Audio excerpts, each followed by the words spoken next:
Will AI models have to be approved by the White House before they're released to you? That is what a New York Times blockbuster story just said, but more importantly, Zach Galifianakis is an AI doomer. Where humans are going with AI, I mean, I guess, I don't know if I'm old-fashioned or maybe it's because I'm 56 now, but I think this whole AI thing, and I don't mean for medicine, it's got a lot of great things. Otherwise, though, I think it's another, in the biblical term, of biting the apple again. We'll dive into how the government might soon be up in our own AI business and how it all could be the fault of Anthropic's Mythos model. And AI microdramas are getting more popular in China and over here. We'll show you how AI production is both improving things and maybe not so much. And if you're wondering why I'm doing this whole intro today, it's because Kevin is moving across the world, literally, but thankfully we've got friend of the pod, Ben Rellis here today. Hi, I'm Ben. That's Ben. I'm Gavin. This is a picture of Kevin in a beret with a baguette in an undisclosed location, and this is AI for Humans.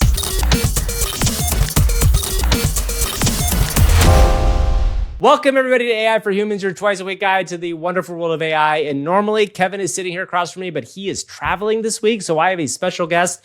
Ben Rellis is a good friend of mine. He has co-hosted the show before. Welcome, Ben. Hey, good to be here, Gavin. Ben, tell us a little bit about yourself. Started as a YouTube creator way back in 2007. Then I spent 10 years working at YouTube, and I spent the last 3 years working with Reid Hoffman, mostly in the AI space. Yeah, so Ben and I have been doing some fun stuff and projects together for a long time. We actually are going to talk a little bit later about a way we attempted to try to use GPT Image 2, the new model from OpenAI, to kind of do something interesting with Zoom backgrounds, which was Ben's idea. But we will get into that in a second. And we're also going to talk a little bit about AI media, because Ben has spent quite a bit of time thinking about and kind of like understanding not only AI media, but in his time at YouTube, kind of the creator and creator economy world as well. Yeah, for sure. A lot of similarities, I think, between early days of YouTube and early days of AI video. Okay, but we do now have to start with what is one of the crazier headlines that we've been tracking this story kind of for a while.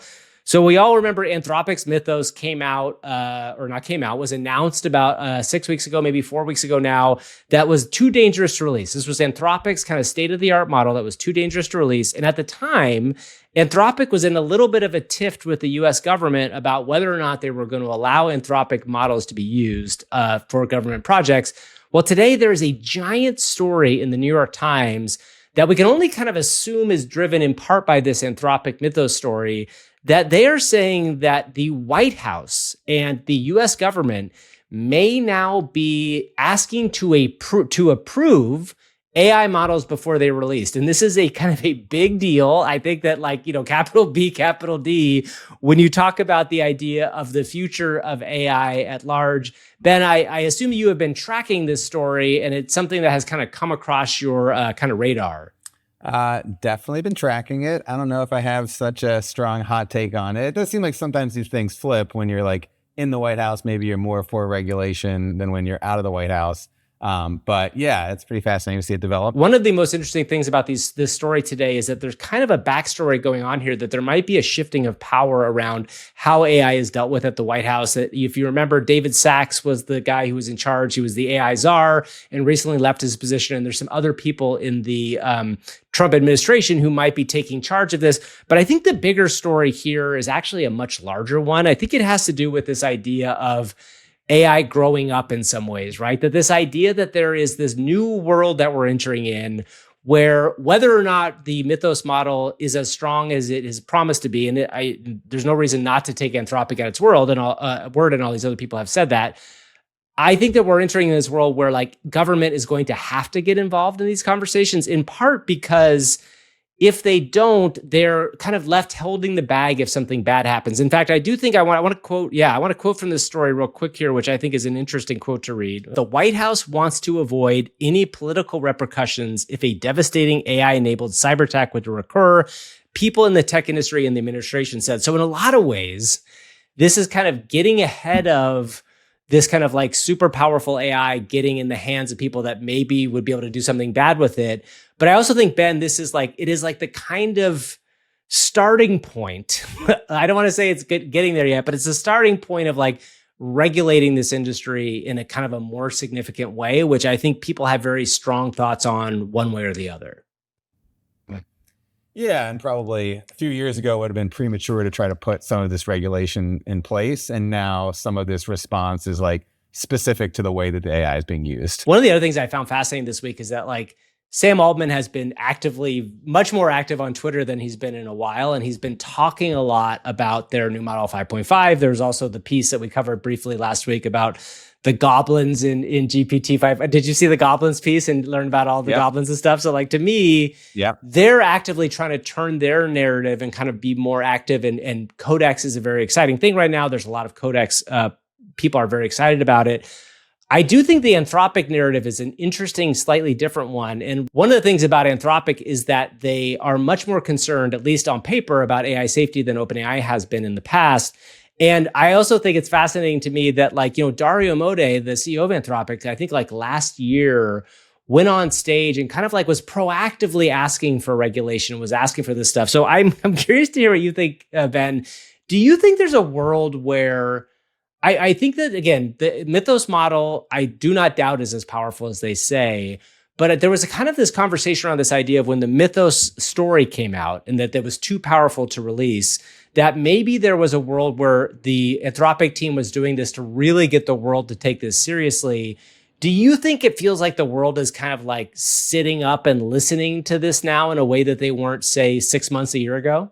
I think so. Yeah. Like Mythos didn't create the risk, but it like made more people pay attention. And that happens with a lot of these things. Sometimes it's with like a model release.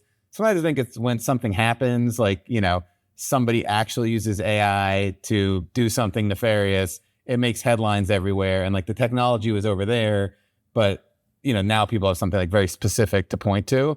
And that very often, public perception is shaped by model stories, what actually, not a lot of this hits, sort of like the mainstream. And when it does, that can impact policy, can impact the way people feel. Yeah. It's funny when you were saying that and thinking about your background, it made me think about like when you were at YouTube, like watching all the stuff that YouTube went through. And I mean, not necessarily the kind of crazy things, but just like the growth of seeing something go from like people kind of not taking it too seriously to seeing it become like this kind of dominant force in media. You felt that when you were there, like maybe talk a little bit about like what is that like when you started something and you're kind of like you're all kind of putting on a show. I mean, just so everybody knows, like Ben. Yeah. I mean, especially like 2006, 2007, it really was dismissed. You do these news reports like it's dogs on skateboards and babies laughing. It's YouTube.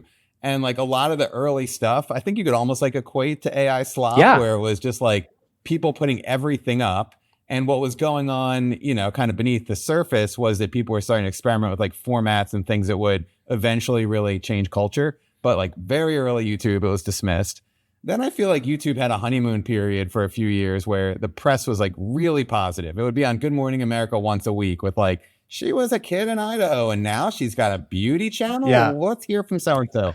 And that was like all positive, just like, this is unbelievable. People are making money and building fans on what they love. And then there was like a certain point where then suddenly there started to be a lot more pushback, I think, on how does the Kids app work and how does regulation work and how, all this kind of stuff. But yeah, I would say the early days of YouTube does remind me of the way people think about like AI video content now in some ways, and that it was just dismissed as like, this is all just a bunch of people screwing around this nonsense. Yeah, I mean, I think that's also like how I don't think people thought like AI necessarily, early AI like ChatGPT when it first came out. I think it was powerful and people understood that, but they also didn't think like it was like world changing, right? There's this whole thing about like those of us that grew up as sci-fi nerds, and I don't know if this was you, but like I was a super sci-fi nerd growing up. And I like, so all of my life I've heard these narratives about like, utopian societies. And I read like the culture books before AI was a thing. And like it's Ian Banks, if those of you out there like the science fiction culture books. And so in my mind, it was always like, oh, this is like kind of the end game of this. And, there's always been like this kind of very small circle of people in San Francisco, but in other places in the world that were kind of focused on the singularity, which we've talked about in the show. That Ray Kurzweil book came out in the 2000s. But I think the mainstream kind of didn't really think of it as a thing that would affect them, right? So what's interesting about, this Mythos story, and now following up with this, is like, I wonder just how many people like open, because this was on the homepage of the New York Times today, right? This idea that this was a thing. Yeah. I wonder in my mind, like, somebody who's like tangentially aware of AI, like how much more this has come home to roost because of stuff like this. And Like I do, Right. it does feel to me like it will be the dominant story of the next, like at least 5 years, if not longer. Yeah, yeah. And I'm sure you get these emails too. Like my aunt, who's probably the smartest person I know, sends me a New York Times article like every few days. Did you see this one? Did you see this one? Yeah. And she sent me the one about that. And it's like a lot of times these things which are hitting the mainstream, Mhm. which are as important as like what's going to happen to jobs in the next few years, end up being something where the narrative, at least at this point, seems like very negative and very hard. If you're like in our position, I think I don't want to be on defense. Like every time somebody emails me or sends me an article, no, don't worry, you're fine. Here's why we're good. But I think because I've been working in AI a lot more, there's like this expectation that I have answers to things that are really complicated. Well, I think I think you're absolutely right. Like, I think that there's this idea that if you pay attention to AI, that suddenly that you're also having to defend it in some ways. And like, I think it's a complicated conversation. We've talked about that. I do want to mention the fact that you talk about the narrative. We've talked about in the show, like it's really tricky with these narratives. I want to play a clip here. This was Sam Altman on the CEO of the Atlantic's podcast, Nicholas Thompson.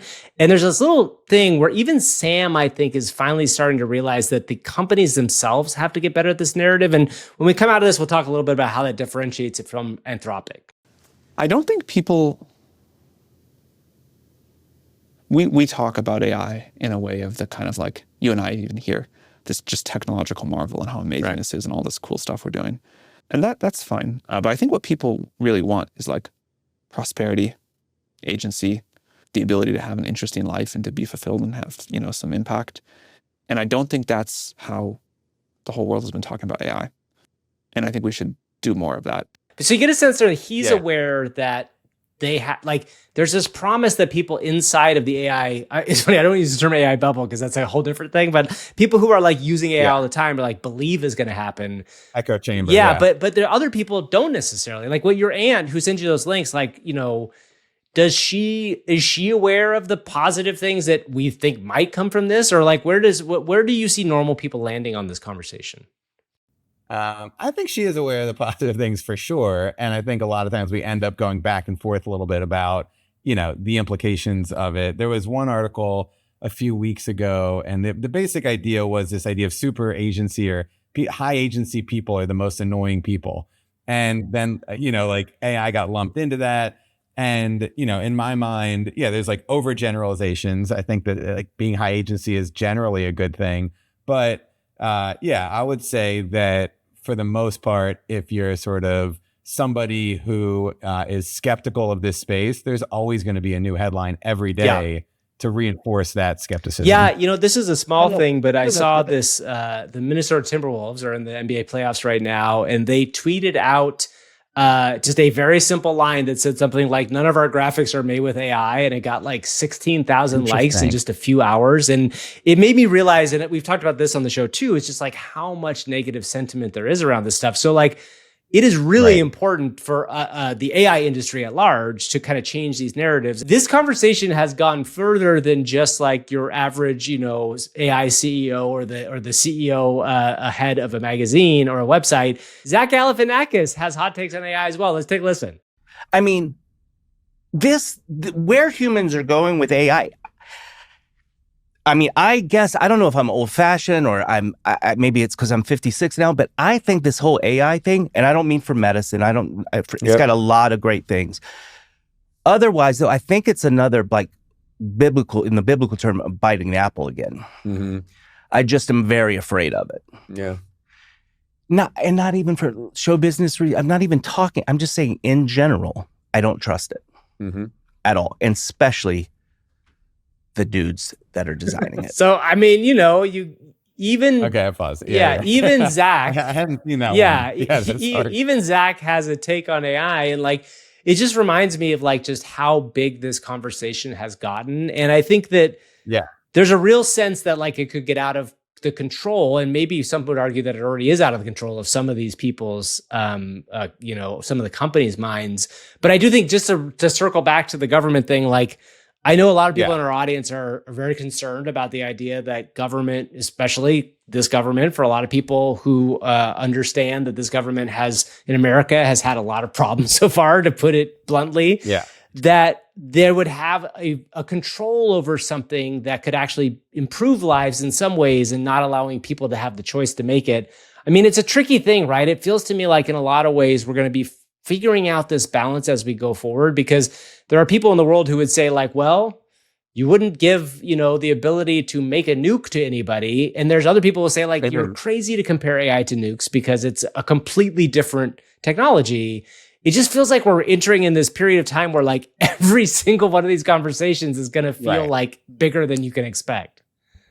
Yeah, right. And then the other side, the other analogy would be like, well, we wouldn't want to take away cars, even though they're dangerous. We wouldn't want to take away the internet, even though there's dangers to it. Yeah. And, I don't know if any analogy is quite perfect for something that has so many implications like this. But yeah, it's interesting also, there's like the societal stuff. Day to day, I've found these tools to be so wildly valuable that it's hard to not get excited about it in general, just because just on a daily basis now, I know you're the same way, but it helps us in so many ways. And I got 2 kids looking at colleges now, and I feel like I just talked to, Claude for hours about all these details that were really valuable, thinking through some of these decisions with them.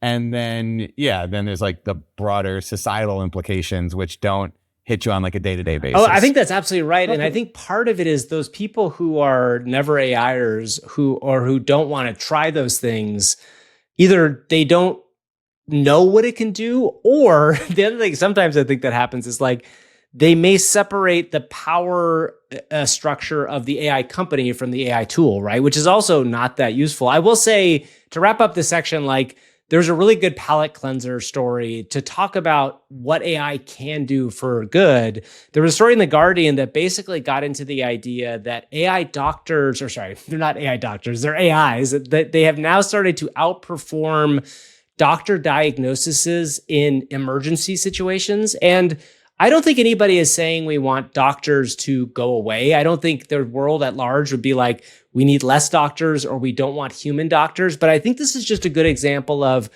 it's really hard to make stressful decisions. If you, I don't know, if you watch The Pit, Ben, are you a watcher of The Pit? I'm kind of squeamish.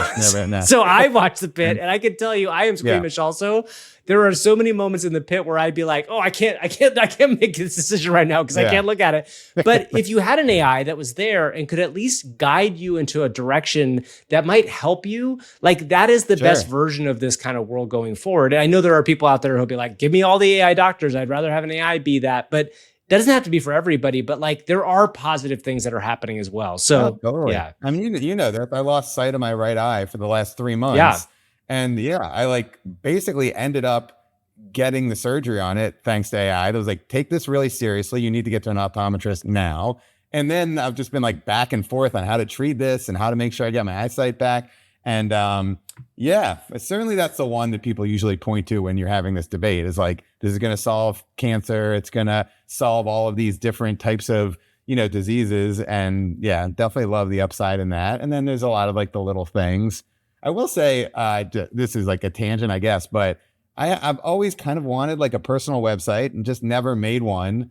And then you spun one up for me in like 2 hours and I love it. And so I'm probably going to go, well, I don't know if we can do a little preview of what that looks like with a graphic or something. But, there's like, again, I kind of go back and forth between like how much I love it and then also trying to be responsible about like the broader implications than just I feel like my life is better, Yeah, I mean, I think that this is, again, it's a thing we're going to figure out over time. And something else we're going to figure out over time is how to get more subscribers to this YouTube channel. That's right, Ben, because you worked at YouTube forever.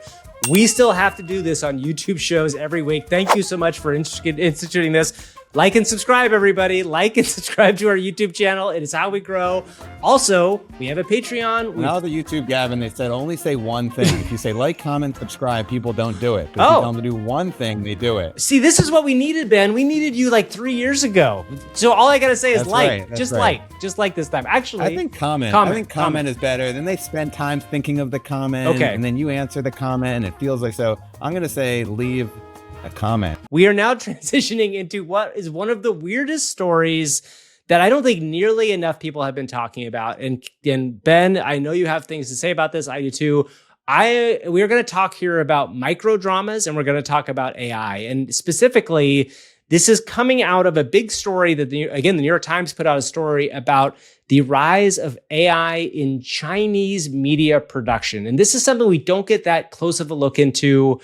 China and the US, we're getting closer in some ways for a while and have started to pull apart further. But if you're not familiar with this, if you're not in the media business, China is a massive, massive media business. One of the largest movies in the world, I think it was last year, was a Chinese film in China, grossed $1 billion alone. I think it was called, do you know this is called Ni Ha or something like that? Do you remember what the name of this was? No. No, anyway, this is a huge thing. American movies make money there, not as much as they did.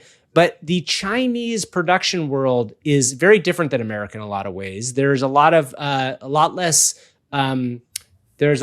regulation on what can be used. Actor regulation is much different. IP protection is much different. And they have found a rise in AI video is starting to eat into a lot of their actual production. But then there's a lot of AI video productions that are coming out of China as well. And Ben, I know you are an AI video aficionado. You've spent a lot of time looking at and working around AI video. I'm curious if first of all, we should talk about, as somebody who's from YouTube, like kind of your thoughts on the microdrama space in general, because a lot of these are not just one-off videos, but they are microdrama series that are created with AI. And then we should talk a little bit about like kind of where you see these kind of AI videos popping up. Yeah, I've definitely been fascinated by it because, YouTube to me, a lot of the idea was always like, how do you create a format that repeats? Yep. But there was always this idea that format, whether it was like the kind of stuff you did with Jimmy Fallon or the kind of stuff that like comedy channels would do, because somebody would stumble into it out of nowhere, it was very hard to do serialized content on YouTube. Yep. It was almost always like a repeatable format, eating hot wings, whatever it is, but you can go straight into episode 36 and know what's going on and like it. And then I thought the same was true mainly of TikTok initially and shorts and reels and all that. Like if you're scrolling through, you can't expect the audience to be able to follow what's happening. You need to hit them in the first 2 seconds. And this seems like it's very counter to that, where, it's actually, you want somebody to be hooked and then go into the series and eventually, pay for it. And so the idea, which I like, is that I just think serialized content has been very hard on social media and on short form for so long. And it seems like this has kind of cracked it. And then I guess, what I'm less excited about is so far, I haven't seen a lot of really great writing. And there probably are some out there, so I don't want to like dismiss the category. But just, when I've seen some of these things, it feels like, maybe older version of, soap operas or something. Which have been around forever, and not to knock soap operas. I used to watch them, but I just think that it'd be nice if there was both, like microdramas, but somebody can also crack how to make these things like addictive and everybody's talking about them also. Yeah, I mean, I think microdramas actually are a really interesting format at large. But to your point, Reel Shorts, which is the most famous microdrama platform to date, is mostly filled with kind of salacious, like kind of like Lifetime-like movies in some ways, like these kind of like, my husband left me for a younger woman and now I'm X, Y, and Z. But what's interesting about the format at large, to your point, is that it draws people through a linear story on their phone in a short form format, so they keep watching. And they found that they are monetizing sometimes for creators better. I do think everybody should kind of understand how mature this industry is at large. And I think one thing that, if you're in this audience and you're not familiar, Bytedance has their own app that I don't know has gotten enough popularity here, but it's called PineDrama. You can go download it right now. And if you go to PineDrama, what they've done on Bytedance, and Bytedance is the company behind TikTok, they are basically, I think, working with creators to bring over full series to the PineDrama app. But the thing to me that's so funny is I've mentioned this on the show maybe 2 months ago. I am a heavy TikTok user. I don't know. Are you a big TikTok person, or do you use TikTok very often? I would say, more than other apps. I like TikTok. You were the one who told me you have multiple accounts on TikTok to get different things in the algo, right? Yeah, very briefly, like I was finding myself getting lost in TikTok. So I have a work account for TikTok and I just follow my For You page. Yeah. I'm sorry, the people I follow. Then I have a separate one for comedy, and I try to not go to the For You page and just go to the people I follow. And I keep these two accounts. Yeah. So you're curating your algorithm. So the fascinating thing about this to me is, speaking of the algorithm, a thing showed up on my TikTok algorithm. I was like, what is this? And it was a bunch of pregnant AI mermen. And I was like, it was the weirdest story. And it was a scripted kind of AI video tale. And I was like, what is this? And I went to their channel. And what I realized at the time, this was actually maybe 3 or 4 months ago, they were telling serialized stories, and they had like 8 in a row, and then there was a break, and they had 8 other stories, another story in a row. Right. And it's these companies that are using, it might be, by the way, individuals, it could be like very small companies that are using these AI video tools and churning out the strangest things ever. And so right now, if you go to PineDrama, the first thing that came up for me was a series called Knocked Up Husband Edition. And hopefully Will, our editor, is able to show people this. In fact, maybe if we can, let's show people a little sound up of this clip right here. What is happening to me? David, are you pregnant? So what you're seeing here is a AI video output, and it's like trucker guy, and he like his belly suddenly gets big, and he's got a baby, and then it's like him dealing with this. But Ben, the fascinating thing to me is there are some of these dramas that have been shot on a cheap way. Like a lot of, other microdramas are real production with real people and just shot very cheaply and kind of across a bunch of episodes. But this AI video thing, to go with that story from the New York Times, is starting to overtake the microdrama industry. And what I'd love to get your take on as somebody who's spent a lot of time in the AI video world is, kind of like there's the conversation around AI slop. Yeah, we've talked a lot about AI slop on the show, but there's also the conversation of like infinite content, right? And this idea that like everybody will have something that will come to them. It'll be the thing they want. Like, where do you think both like we as consumers of this stuff go from here? And then, where does the entertainment industry go from here is a big question too. Yeah. I mean, I could see it going either way. Part of me feels like the idea of personalization, infinite content in some ways could be good, that the way that collectively we've decided to watch content is very bizarre. That it's like, after all of these years, this is what we decided. We're just going to go from sports to war to comedy. I think people are universally like aligned. This is not an ideal way to watch content. And that maybe personalization could be a really good thing, and that they can create algorithms that we find, are more meaningful and all that. And then on the other hand, and we talked about this a little bit, like the last few days, like I'll see something happen and I'll think like, that's really creative. Like there was this one thing, and maybe you can put it in the video, but it would like take old footage from the 80s and then it would freeze it and it would turn it into like a high def photo and kind of like bring that moment to life. And when I first saw it, I was like, this is so cool. And then my feed showed me another couple, the WWF and Saturday Night Live and, Michael Jordan and this different stuff. And then within like a day, I was like, all right, I've seen enough of those. Like there was so much of it so fast that this thing, which, was like a really creative use, I think OpenAI's new image model to be able to like take old footage and turn it into something that looked like it was happening now. It only took like a couple of days before there was thousands of these. I was like, all right, I've seen enough of these now. And, that is, kind of what's part exciting about remix culture is that somebody does something and other people can build on it. And also what I imagine as a creative and somewhat as a viewer is kind of frustrating that like the minute something comes out, you can replicate it 10,000 different ways, Yeah, it's funny you say that because I hadn't thought about this until just now. There was a huge moment that happened like 4 days ago where GPT Image 2 was able to make these kind of like childlike drawings, and everybody did one, right? And like, it's so funny that that was like a huge thing, but yet it somehow missed our window that it wasn't big enough for us to talk about. It's a very cool thing to do if you saw that. Somebody was talking about Justin Bieber's streams shot up after his Coachella performance, right? And what that made me think about was just how powerful novelty is now. And this idea that like maybe in the future, yes, I do think there will be deep storytelling experiences. I hope so. I still like reading books. I still like watching long form series. But novelty is just going to continue to get more and more powerful because the reason I mentioned the Bieber thing is the reason I think it might have been the case is that, Bieber did this whole set from Coachella where he was like, speaking of YouTube, he was in front of his computer and just like showing people YouTube videos. And a lot of people thought this sucks. This isn't what a performance should be. I kind of was like, this is really interesting. And it made me care about it. So I do think novelty feels like it's going to be the thing that people kind of aim for. And it makes me wonder, like, maybe we will just have more stuff that gets more popular, but then dies faster. Yeah. But I mean, I agree. I mean, the interesting thing about the novelty is that if it's a novelty and there's no reason to come back to it, it's really hard to build a business on it, or tell a bigger story, right? Tell a longer story. Or to tell a bigger story, or just like the first time you see it, it's cool. And this relates to what you said at the top of the podcast. And if I could just tell the quick story and you can decide whether you want to use it later.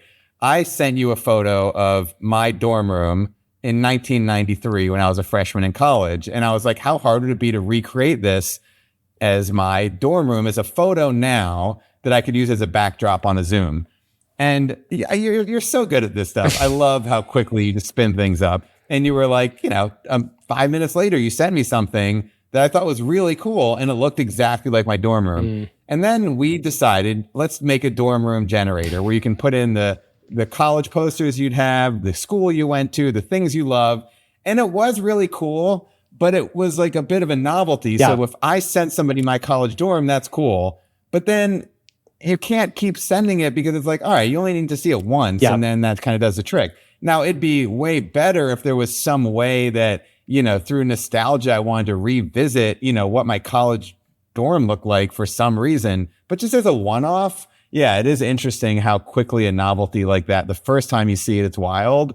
And then you don't really want to go see all your friends' college dorms. Yeah, but it's so interesting you say that, because it is like, it does make you wonder, this is a much bigger question, but like, is it going to change our brains that we don't want to try to take on bigger things because it was this moment where everybody cared about this thing and like, I have an idea for that. And then before you know it, everybody's on to something else. I will say the one thing I want to shout out, there's a very famous YouTube video that I loved and I know you are familiar with, which is the Grapefall Lady. If you're not familiar with this, pause the podcast. I don't care if it hurts our algorithm. Go watch this right now. It's two women on an old television show in the 90s, and their footage of it is very crappy.